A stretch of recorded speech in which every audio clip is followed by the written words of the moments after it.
The first one of those things is proximity, the physical distance that we put between ourselves and our students. And we have to always be thinking and anticipating our students' reactions regarding how close, how physically close we are to them. And this is true for our adult learners, our teenage learners, as well as our younger learners as well. And it might be different for each of those different age groups, but it will still be an issue. So for example, if we are if we position our bodies in far proximity from others in from our students in the classroom, that could be conceived as being cold. However, it also could be perceived as being rude if we come too close. If we're very close to our students, that could be perceived as being warm, or it might be perceived as being intrusive. So, for example, in some cultures, like maybe Morocco, the expectation is that you would be quite physically close to your students. That's just the normal sort of personal bubble that they would expect. Whereas in Japan, that personal bubble is much larger. And so if we are entering people's physical space, it's considered intrusive. And we really have to consider these things when working with ELLs. Similarly, the way that we sit or stand has different meanings about appropriacy when we think in terms of different cultures. So to our ELLs of various cultures, and obviously age group of the students is going to be a factor in these things, but how do you think our students might respond to these different postures or positions? Squatting, like squatting down to be on the level of, the small child or even an adult person sitting at a desk. That might be considered very inappropriate to some of our adults if we squat down to where they are. Whereas for some of our younger learners, that might be fine. Sitting on a table, like we see the teacher in this picture doing, seems like a perfectly normal posture. But for some of our ELLs, that would be a very casual way for us to be physically present in a classroom and not appropriate. Especially for some of maybe our teens or our adult learners, something like standing behind a lectern would be the expected and normal position that a teacher would be in, although that's quite unusual here for us in the United States. Culturally, that would certainly not be a normal thing in some of our elementary school and in early education classrooms. It might be, appropriate in some instances in a high school setting or a university or adult education setting. But we really have to think about, what do these postures and positions mean to our ELL students?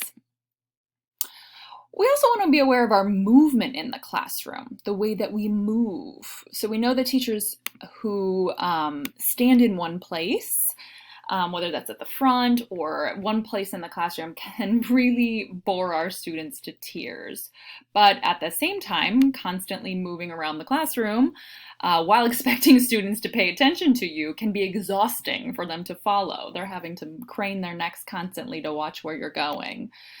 So most successful teachers move around to some extent and find the best balance for them. Another important aspect of successful classroom management is being aware of our students, or sort of taking the temperature of the room and how our students are responding to the different instructional activities that we have them doing. Harmer uses this phrase, responsibility. So it's the way that we perceive or respond to the success or failure of what's happening in the classroom, and how we are flexible to respond to that. So what are our students doing? How are they feeling?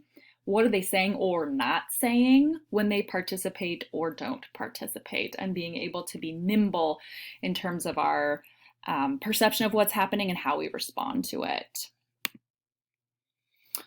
So physical presence is one aspect of classroom management, but another key tool of the teacher is your voice. Your voice. You got to remember that you're going to be talking all day long, 5 days a week to students, and that can really wreck your larynx. So we have to take care and know how we are speaking and use our voice well. So this issue of audibility, we need to make sure that we can be heard, but we never want to be shouting. It's not the same thing as being audible. It's annoying, it's ineffective, and ultimately it's going to be harmful to your own body and to your students' relationship with you. We tend to use a variety of different voices when we're speaking in the classroom. So sometimes our instruction voice is different from our conversation voice. And you probably know what I mean. The way that you might interact one-on-one or with a small group of students in a more casual manner might be different from how you do a presentation of whatever the opening part of a lesson is before you send your students onto some controlled practice. And like I mentioned, it's really important that we learn to conserve our voices. So breathing in a way that's relaxed and from your lower abdomen, if you've been in any theater classes or choir, where you learn to breathe from your belly, from your abdomen, rather than from sort of your chest, that can be really helpful. Also, making sure that you have appropriate posture, that you're not slumped backwards or forwards, that can really impact your voice as well. And when we think about using our voice and how we talk to ELL students, the first characteristic that I think we always want to employ is empathy. Really trying to understand that they are trying to learn, they are trying to understand, and they have a lot of hurdles that they're experiencing. When we think about how we as adults or perhaps as parents talk to small children, we often use a different tone, different vocabulary, different grammatical structures when we talk to them. Sometimes this is called infant-directed speech or motherese. Often we raise the tone of our voice to a higher tone. Hello. We might use simplified vocabulary. We wouldn't talk to them about very complex concepts and use very complicated words. We simplify those things. We sometimes even simplify grammatical structures. So instead of saying, go get your shoes, we might say, get shoes, and see how that simplified grammatical structure paired with that high tone is often how we talk to small children. Could these things sometimes be helpful with working with our English language learners? I would argue that yes, sometimes those things can be helpful, particularly the simplified grammatical structures and simplified vocabulary, probably not the tone. I think we always want to be careful not to come across as patronizing to our ELLs, particularly adults and high school students, but even the younger elementary and early child students. We never want to communicate that we think they are stupid or simple. They may need simplified vocabulary and grammatical structures, but probably not that high tone. In terms of talking with students, teachers of ELLs need to pay attention to students' comprehension and use it to gauge your speaking style in the classroom. So this is often called rough tuning. So similar in some ways as infant-directed speech or motherese, but different, rough tuning. So it involves the simplification of our language, which parents and teachers use to increase chances of being understood.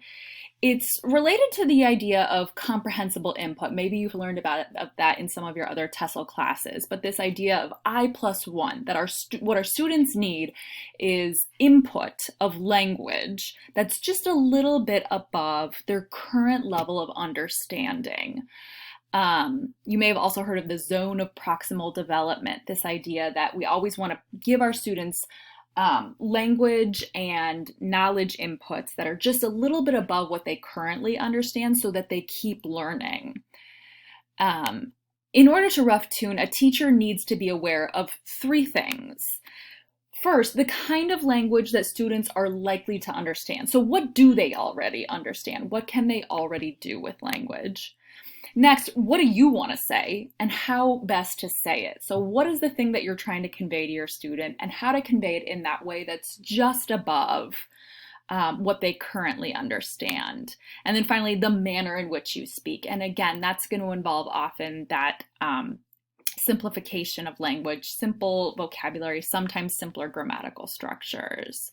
Often also, rough tuning can involve gesturing. So sometimes it's shrugging your shoulders to indicate, I don't know, or scratching your head to indicate thinking, or pointing over your shoulder to show past tense, things that happened in the past. Maybe facial expressions of emotions or miming certain actions. These can all be helpful parts of rough tuning. Thinking about how we give instructions is important because the best activity in the classroom in the world is really a waste of time if our students don't understand what they need to do. And this is key. To be good teachers, we have to figure out how to give instructions well. So there are two general rules for giving instructions. They must be as simple as possible and they must be logical. So before giving instructions, teachers have to ask yourself these two questions. What's the important information that I need to convey here? What is the important information that I need to convey? And next, what must students know to be successful in this activity? And then, what information do they need first, next, etc.? So thinking about the sequence of information. What do I need to convey? What do they need to know in order to be successful? And in what order do they need that information? And once you've figured out the best way to give those instructions, have a student explain it after you to check that they have understood, or have them show others how the exercise works.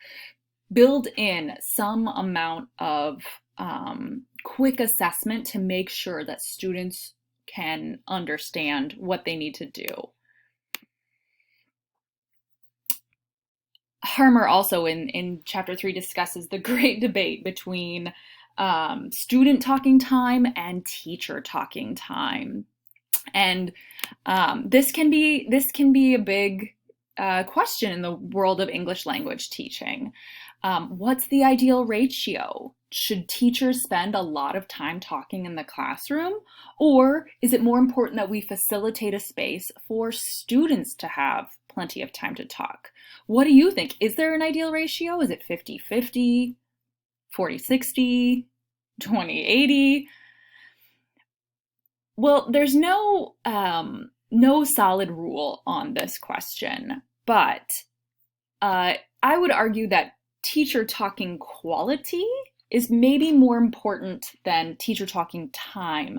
So more so than the amount of time that you spend talking in the classroom, it's the using language that's useful and appropriate to your learners. So language that engages students with stories, with interactive discussions, using that comprehensible input, that I+1 that I just talked about, so that we're helping them to understand and acquire language. That's the most important thing. It is important for students to be in a rich language environment where they're taking in a lot of language all day long, but it's also important that they have opportunities where they're engaged and motivated to try and use that new language. So all students come to the ESL classroom with at least their first language, their mother tongue, their L1, and maybe more than one language already. So as beginners, they're going to be translating in their heads whether we like it or not. There is that place for the L1 in the classroom. The question is, how much, if at all, does the L1 how much do we engage the L1 in the classroom? As teachers of English, we know that we should be using English as much as possible, since that's, after all, the goal.